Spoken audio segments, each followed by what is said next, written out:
Welcome to செட்டிநாட்டு சமையல். இன்றைக்கி வந்து ராஜ்மா குருமா எப்படி வைக்கலான்னு பார்க்கலாம். இது வந்து ரொம்ப சூப்பராக இருந்தது. நான் வந்து ரைஸுக்காக செஞ்சுருந்தேன், தேங்காய் பால் ரைஸுக்கு. ரொம்ப டேஸ்ட் வந்து செமையாக இருந்தது. இதை வந்து நம்ம இட்லி, தோசை, சப்பாத்தி எல்லாத்துக்குமே சாதத்தோடு கலந்து சாப்பிடவும் நல்லாயிருக்கும். அதை தான் இன்றைக்கி உங்களோட ஷேர் பண்ணியிருக்கேன்.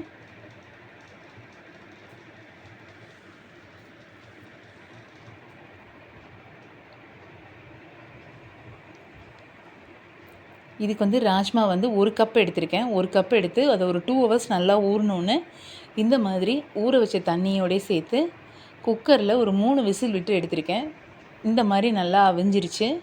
உப்பெல்லாம் வந்து நம்ம குருமாவோட சேர்த்துக்கலாங்கிறதுக்காக இதை வந்து ட்ரையாகவே வந்து தண்ணி ஊற்றி நல்லா அவிய வச்சு எடுத்தாச்சு. இதை வந்து வேறு ஒரு பவுலுக்கு மாற்றி வச்சாச்சு. இப்போ குக்கரில் 2 ஸ்பூன், பெரிய ஸ்பூனுக்கு 2 ஸ்பூன் எண்ணெய் விட்டுருக்கேன். விட்டுட்டு 2 பிரிஞ்சி இலை சேர்த்துட்டு அது நல்லா பொரிஞ்சு வரட்டும். இதுக்கு வந்து 2 பெரிய வெங்காயம் கட் பண்ணியிருக்கேன். பெரிய சைஸில் 3 தக்காளி கட் பண்ணி வச்சுருக்கேன்.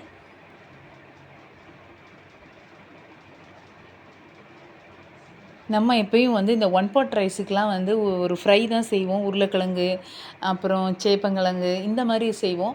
இந்த மாதிரி ஒரு தடவை குருமா இந்த மாதிரி டிஃப்ரெண்ட்டாக செஞ்சு பாருங்களேன். ரொம்ப சூப்பராக இருக்கும். நம்ம கொண்டக்கடலை, சன்னா மசாலா, பட்டாணி இந்த மாதிரி செய்வோம்.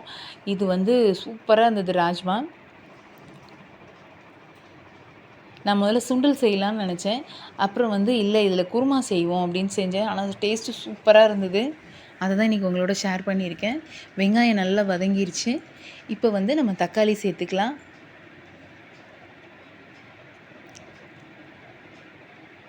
தக்காளி சேர்க்குறதுக்கு முன்னாடி இஞ்சி பூண்டு பேஸ்ட் 1 ஸ்பூனு அதை சேர்த்துட்டு அது நல்லா வெங்காயத்தோடு வதங்கின பிற்பாடு நம்ம தக்காளி சேர்த்துக்கலாம்.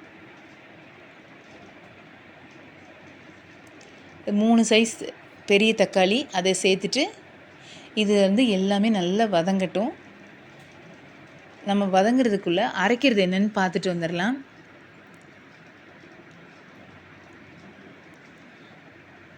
கேட்கவே வேணாம், தேங்காய் பால் ரைஸ் வந்து அவ்வளோ ஃபில்லிங்காக இருக்கும். அதுக்கு வந்து இந்த ராஜ்மா குருமா சூப்பராக இருந்தது டேஸ்ட்டு. மத்தியானம் நிறையவே செஞ்சுருந்தேன். அது மீதம் இருந்தது கொஞ்சம். அதோடு வந்து நைட்டு சப்பாத்தி போட்டுக்கிட்டேன். ரொம்ப சூப்பராக இருந்தது. ஒரு மிக்ஸி ஜாரில் இந்த மாதிரி தேங்காய் வந்து ஒரு 5-6 பீஸ் எடுத்து இந்த மாதிரி கட் பண்ணிக்கிட்டேன். பொட்டுக்கடலை, மிளகு 1 ஸ்பூன், அதோட சோம்பு, ஜீரகம் இது எல்லாத்தையுமே நைஸாக இந்த மாதிரி அரைச்சிட்டு வந்துடலாம். இப்போ ராஜ்மாவை இதோட சேர்த்துக்கலாம். சேர்த்துட்டு இது நல்லா வதங்கட்டும். ஏன்னா வெங்காயம் தக்காளியோட நல்லா மிக்ஸ் ஆகணும். அதுக்கப்புறம் நம்ம வந்து தேங்காயை சேர்த்துடலாம். தேங்காய் அரைச்சதை சேர்த்துடலாம்.